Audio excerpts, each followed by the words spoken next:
So hi guys, welcome to Crazy Burger. So Blaze Evercade have finally announced their arcade lineup, 4 carts that are going to be released November 2021, end of this year, along with the Evercade VS.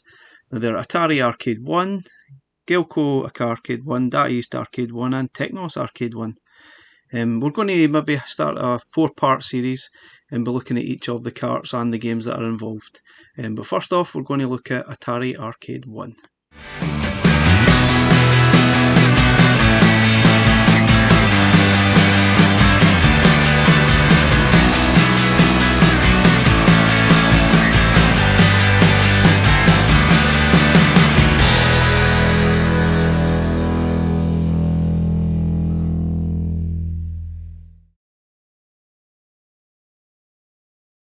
Atari Deluxe. Let's see how we go. Now these will be interesting how they actually control on the Evercade. I think ideally you'd really want to be playing like with a tracker ball. There's quite a few games on here that are very like that. So that's going to be interesting how they control. I guess you can still play with a D-pad, okay, but the authentic experience would be, I guess it would be a tracker ball. But this game's alright. I mean, quite a lot of people do like this game. I'm not really a massive fan at it, but once you get sort of used to the controls, it's actually okay. Obviously, graphically it looks pretty awful, but this is sort of the original arcade. Okay guys, let's play Canyon Bomber.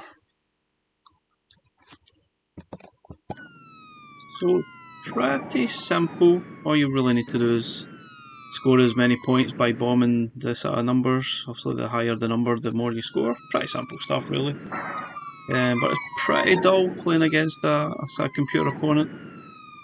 This is one that's definitely going to benefit from the VS, playing sort of 2-player against a human.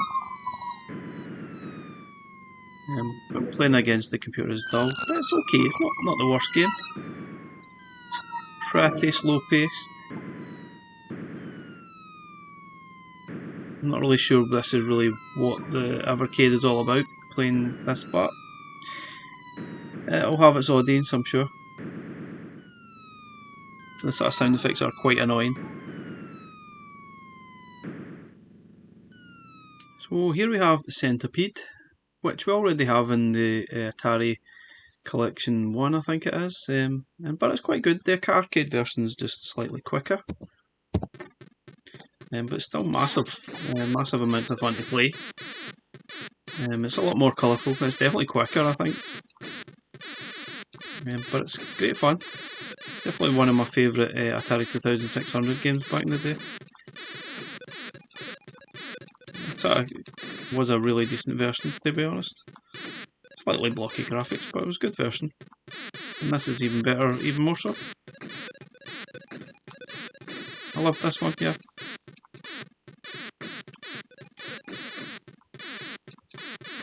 Not sure how this is actually going to work on the small Evercade screen.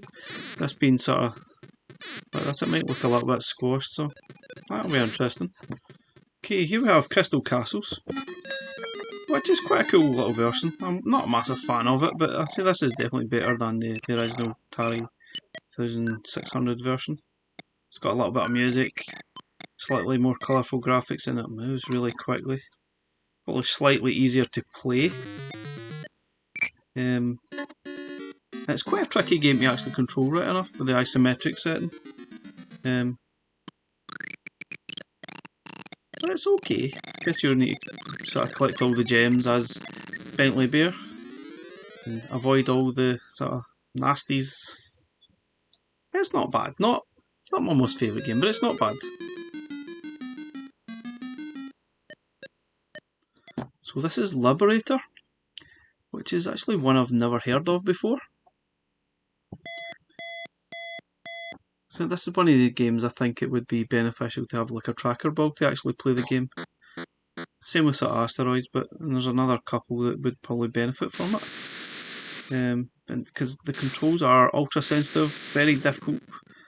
You sort of control the 4, sort of shoot from the 4 corners of the screen here, but it's it's very tricky to control. I'm being very gentle with the movement of the cursor. But if you move too quickly, it's just impossible. See, you're getting too excited, I can't do it anymore.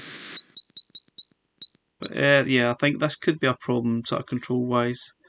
You not sort of mess about the sensitivity, so you need to be extremely gentle. Like I say, I think it's meant for a tracker ball, which makes a lot of sense.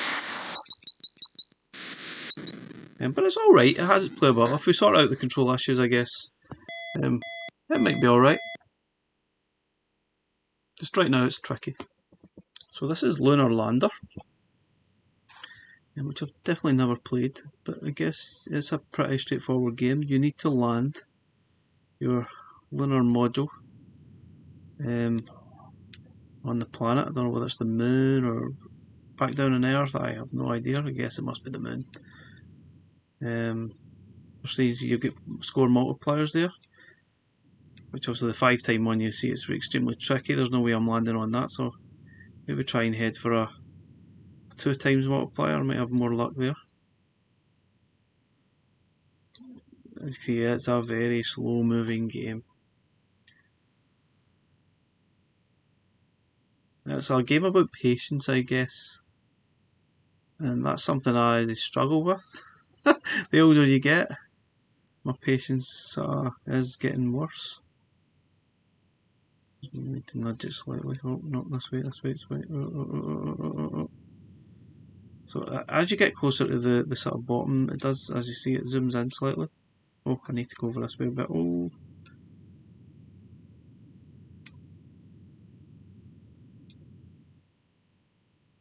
I think I'm getting the hang of this, to be honest.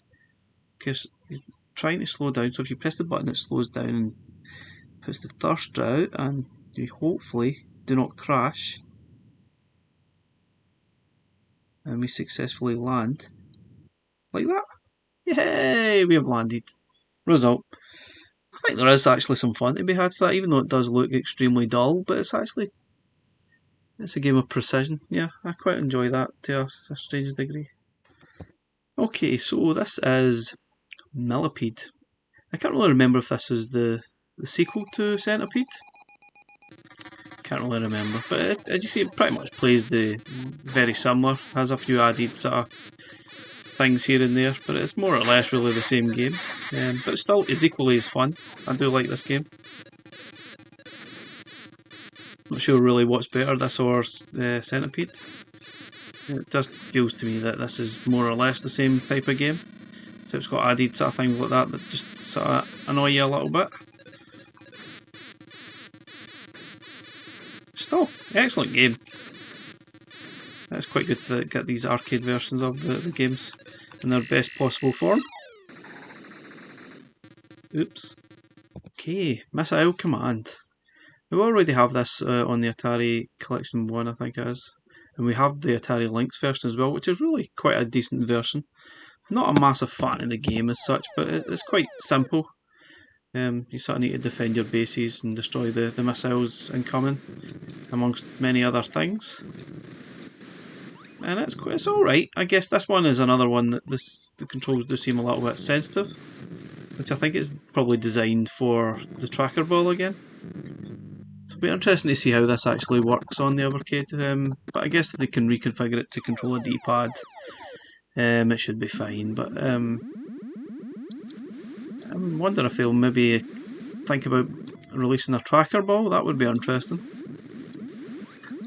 See, tracker balls were always extremely sensitive anyway. Same like the Atari 2600 paddles, they were notoriously sensitive and difficult to control. But yeah, this is not a bad game at all, it's alright. Okay, so this is Night Driver, the arcade version, which I kind of think why put this on here, because the Atari 2600 version is absolutely terrible. This isn't any better, to be honest, it's more or less the same. But slightly more sensitive controls on it, and I just don't think this needs to be on here at all. But let's have a quick shot. So it kind of sounds okay. It sounds like you're driving a car, but I guess you need to use your imagination a little bit and think you are actually driving in the night. But the controls are super sensitive. I'm not particularly great at it. I really don't think this is a great game at all, but anyway, not one I think many people want to be playing too much of. But anyway, I'm sure it has its fan base out there somewhere. Okay, here we have Pong, which I guess we couldn't really have an Atari arcade collection and not have Pong. But is it really a great game? I don't know. I think it's going to be interesting to see how this actually controls on the Evercade, because it's obviously very sensitive, meant for like paddles as such. So it's going to be interesting. Again, this might be okay if you're playing against someone on the VS rather than playing on your own against the computer, because it's kind of a deadly doll. I hate to say it, but it really is. There's probably better versions been released over the years, and it's probably a bit more fun to play than this. But yeah, I suppose you really couldn't have the Atari arcade collection without having this game on here. Okay, here we have Skydiver, which is actually alright. Again, I think this one will be more beneficial to be played with two sort of human opponents.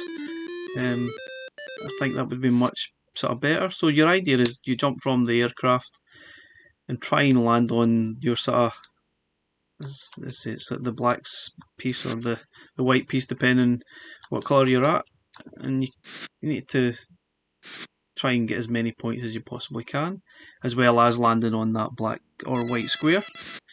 You see, the quicker you actually press the button to release your parachute, the less points you get. So if you leave it to the last possible moment to release your parachute, you will get more points. But then again, if you release it too late, you will crash and burn and die. So it's quite tricky, but it's quite fun. I think 2-player wise, this could be quite good to play. So, again, if you don't land in the actual sort of square, then you do not get any points. So you have a little bit of manoeuvrability when you're sort of coming down, but it's very limited. So if you don't press at the right time, you're not going to earn any points. So, I think I've left that too late. Yep, see, pretty tricky. Quite good, but with practice, I think that could be quite good fun, I guess. So this is Super Breakout. I've definitely played lots of different versions of Breakout over the years, and I do like some of them, but the controls are super sensitive and it makes it extremely difficult to sort of play. I think I had the Atari 2600 version that used the paddles, and through time the paddles were just useless and oversensitive, and it was impossible to play. So goodness knows how this will actually work on an Evercade D-pad, because on here it is super difficult. I'm not covering myself in glory here at all, but yeah, I think if the controls are less sensitive, this could be alright, but right as it stands, I'm kind of struggling to play it a little bit. Let's try again.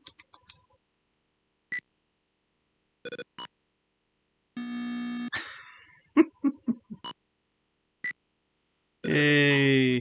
Ooh, what are we?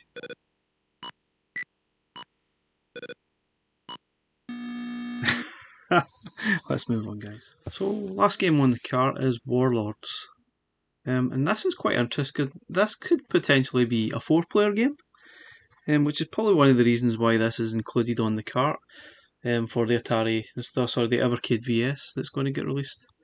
So this could be interesting. I mean, graphically it looks pretty terrible, to be fair, but playability, it might be quite good fun.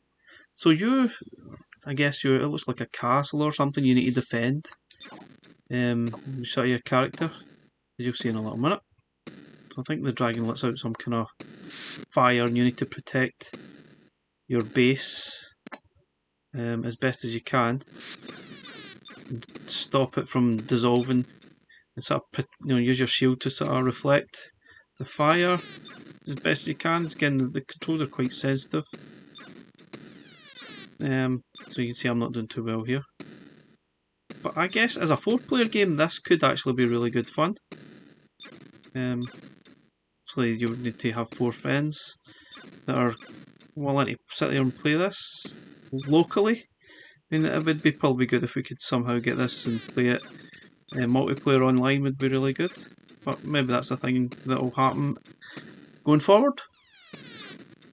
Okay guys, that's the Atari Arcade Collection 1. Bit of a mixed bag for me, not one I'm massively looking forward to. But I guess it's good to have some of these games as part of the collection, but I don't think it's amazing. I don't think that any of the games stand out to be particularly brilliant. I guess this is probably going to be one of the carts that they're going to put in the package, I guess, with the VS. That's my hunch. But yes, I suppose for collector purposes, this will be the first cart, and I guess if you're collecting like me, you'll probably most definitely want to have it in your collection, but I really don't think I'm going to end up playing it too much, unfortunately.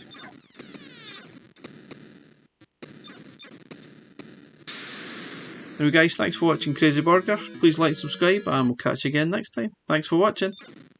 Bye for now.